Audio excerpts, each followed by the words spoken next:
Good morning, Cullman. Thank you for joining us on Cullman Today. I'm your host, Dustin Isom, and today is Friday, August 14th. Coming up on Cullman Today, a former Cullman County detention deputy files a federal lawsuit, alleging Sheriff Matt Gentry and Captain Phillip Harris unlawfully seized and searched his cell phone after he reported what he believed was a cybersecurity vulnerability. Plus, ADEM explains why it considers Vista Lago the first NPDES-permitted direct wastewater discharge into Lewis Smith Lake.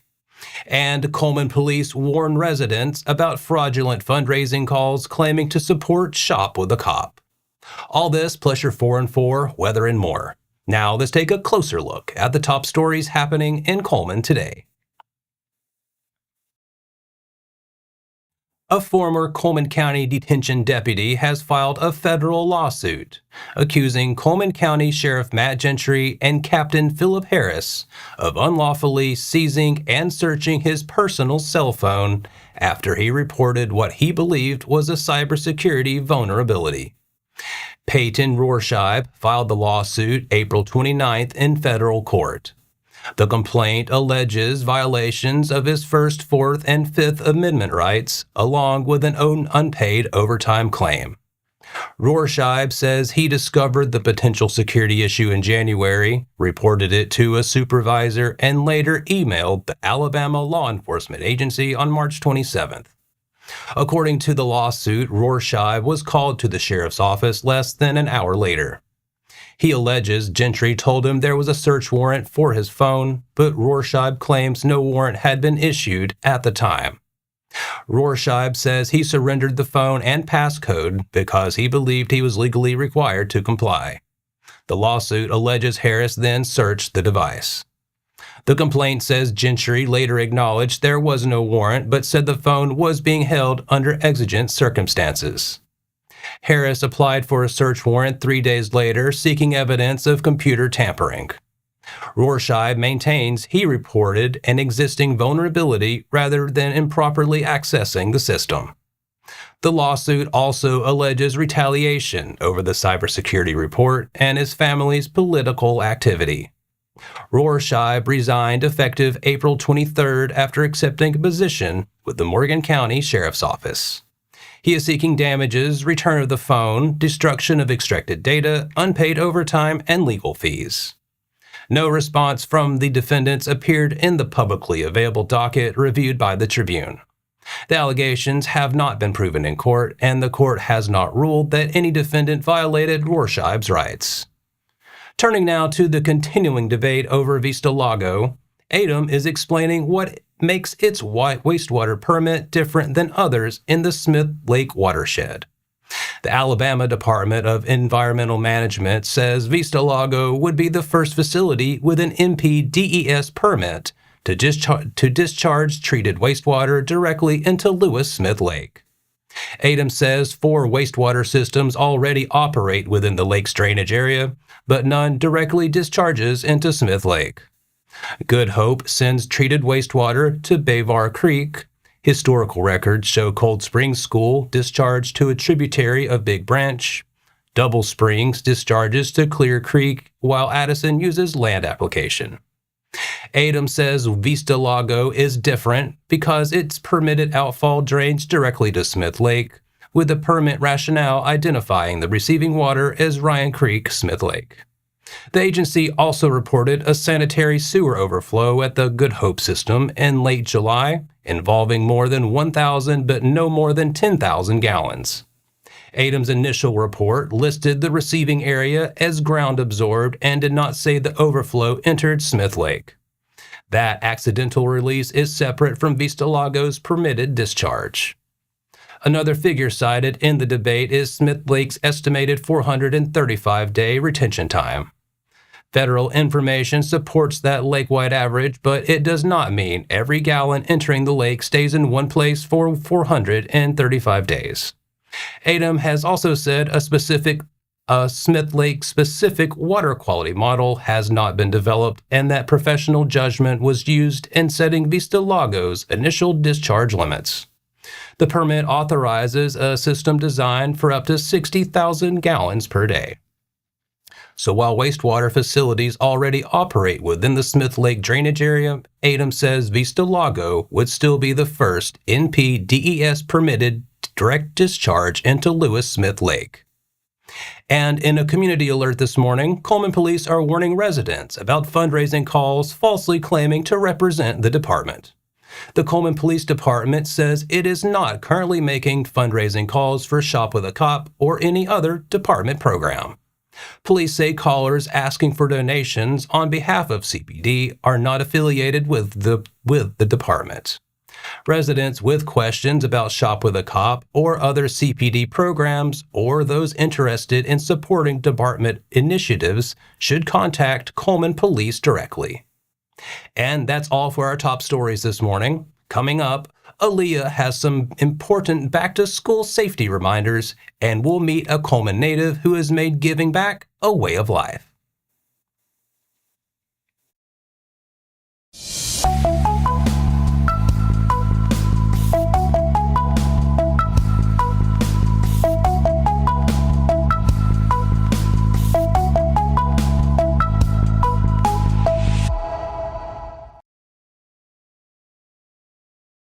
Welcome back. Now it's time to speed things up with the news rundown. 4 stories in under 4 minutes. The Cullman County Democratic Executive Committee will hold its quadrennial organizing meeting Saturday, August 22nd from 11 a.m. to 1 p.m. at the Colony Educational Complex. Members will elect a chair, vice chair, treasurer, and secretary for the 2026 to 2030 term. The committee says vacancies are available in each county district, and interested Cullman County Democrats may join the party at the meeting. Amanda Puchek, the Democratic candidate for the Alabama's 4th Congressional District, is also expected to attend. Puchek is scheduled to hold a Mobilize the 4th canvas launch from 6 to 8 p.m. that evening at Heritage Park in Cullman.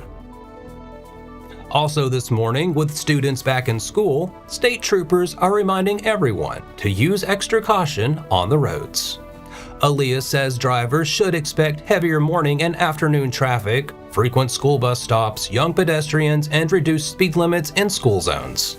Motorists are urged to slow down, allow extra travel time, avoid distractions, and watch for children near crosswalks and bus stops. Drivers should also be prepared to stop when a school bus activates its flashing red lights and stop arm. Students walking or biking to school should use sidewalks and crosswalks when available and stay alert around traffic. ALEA says troopers will be visible around school zones and heavily traveled routes as families settle into the new school year routine. And one Cullman native has made serving his community a major part of his life. Zach Lee, a Vinemont High School graduate, has spent years volunteering with local organizations and serving on community boards. About 7 years ago, Lee joined the Pilot Light Home Board, an experience he says inspired him to become even more involved. He now serves as chairman of the Cullman City Zoning Board of Adjustments and Appeals, vice chair of the Cullman Housing Authority, and a board member for Good Samaritan Health Clinic. He has also served with the Cullman Area Chamber of Commerce and assisted with Cullman Park's recreation and sports tourism activities. Lee says service does not require a title. Helping a neighbor or simply giving your time can make a difference. And speaking of giving back, the Cullman Senior Center could use some extra helping hands. The Cullman Senior Center is looking for volunteers to deliver meals to homebound residents. Volunteers are needed for about an hour 1 day a week, typically between 10 a.m. and noon, and individuals, church groups, and businesses are encouraged to help. Anyone interested can call the Cullman Senior Center at 256-734-0145. And that's your 4 stories in under 4 minutes.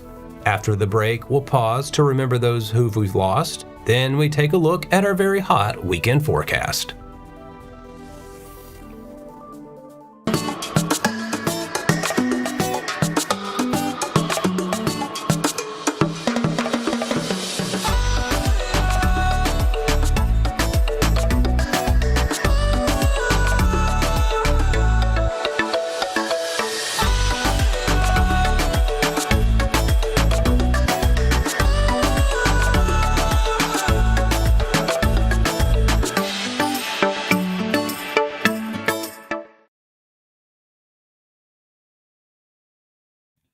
Let's take a moment to remember those who lost their lives this week.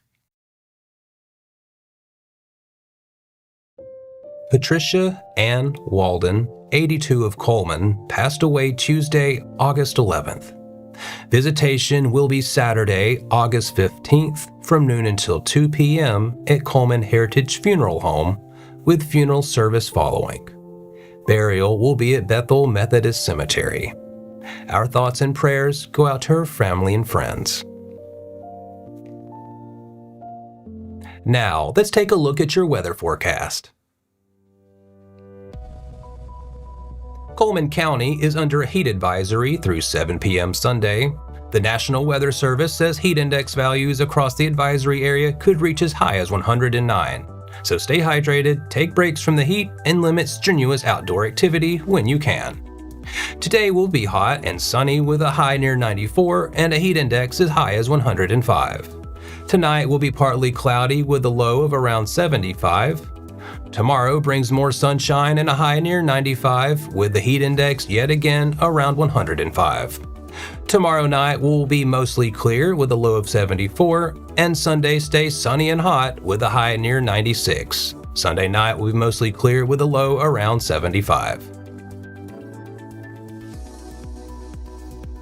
And that wraps up today's edition of Cullman Today. Thank you for sharing your morning with us, and remember to follow us on social media and visit CullmanTribune.com for the latest from our community. We'll be back bright and early Monday morning at 6:30 a.m. Until then, I'm Dustin Isom with Cullman Today. Have a great weekend, Cullman.